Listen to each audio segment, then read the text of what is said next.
Alors bonjour, je suis ici au stand de Raconte-moi un manga. Déjà, est-ce que, pour ceux qui ne connaissent pas, est-ce que tu peux te présenter et expliquer un petit peu quelle est l'idée et quel est le principe qui est quand même très original? Alors merci, Raconte-moi un manga, c'est une narration de manga un petit peu particulière, sous forme de vidéo, où on va essayer de donner vie à la planche de manga.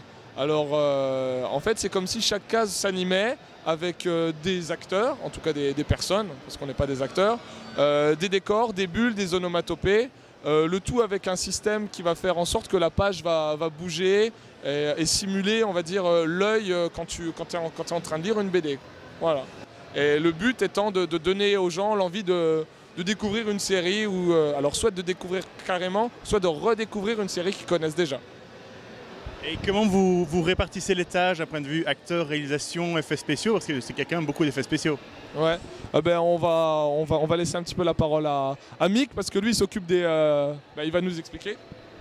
Voilà, donc en fait la répartition dans l'équipe, on fait un petit peu tous de l'acting. Moi je fais de l'acting, Valentin fait de l'acting.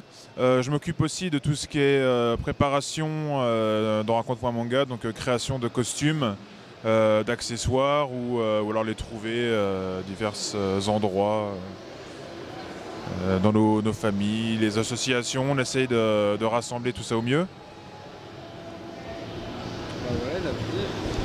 Valentin par exemple, lui c'est le webmaster de notre site. Moi je me charge de tout ce qui est post-prod, pré-prod, la réal quoi.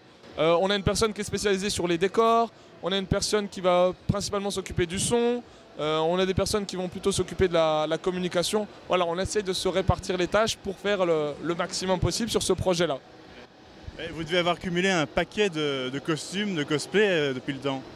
Ouais, c'est clair, vous êtes déjà venu à la maison et tu as bien vu on doit avoir à peu près une quarantaine de perruques.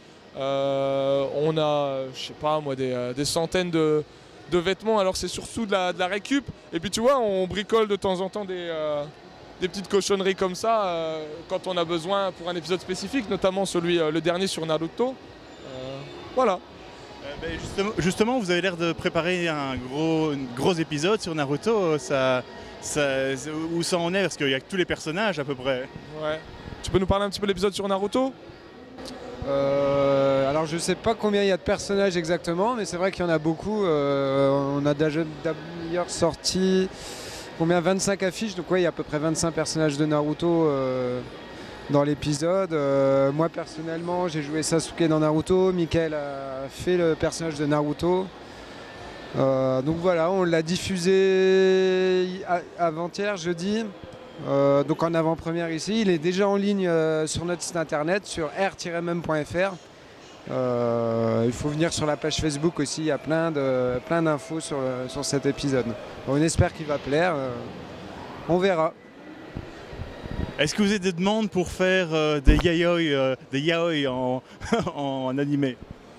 On a eu des demandes de hentai, de yaoi, mais pour l'instant on va pas y toucher, d'accord? On va se cantonner au manga plus traditionnel, on va dire, ouais. Donc pas encore de tentacules porn, pas pour cette année? Non, je sais qu'il y a des membres qui seraient intéressés, ils sont pas là. Je sais qu'il y a des membres qui seraient intéressés, mais on... Ouais. Et le cast féminin serait peut-être pas d'accord. Et voilà. Et comment est-ce que vous résumeriez, pour donner envie aux gens, en un mot? Vous n'avez qu'un seul mot. Allez, un mot chacun, pour donner envie aux gens de regarder votre émission. Vas-y, commencez-vous, comme ça, moi j'aurai le temps de réfléchir. Moi j'en dirais bien un, ce serait innovant. C'est le mot que je voulais dire, c'est dommage.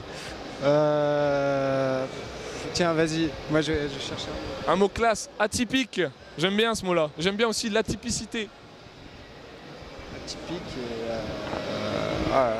je sais pas, c'est la meilleure série du monde, voilà. C'est la meilleure série du monde. Pluralité. Pluralité, bon. Mais... Et les gens peuvent vous faire des demandes pour est-ce que vous écoutez les demandes, ou est-ce que vous faites un peu ce que vous voulez?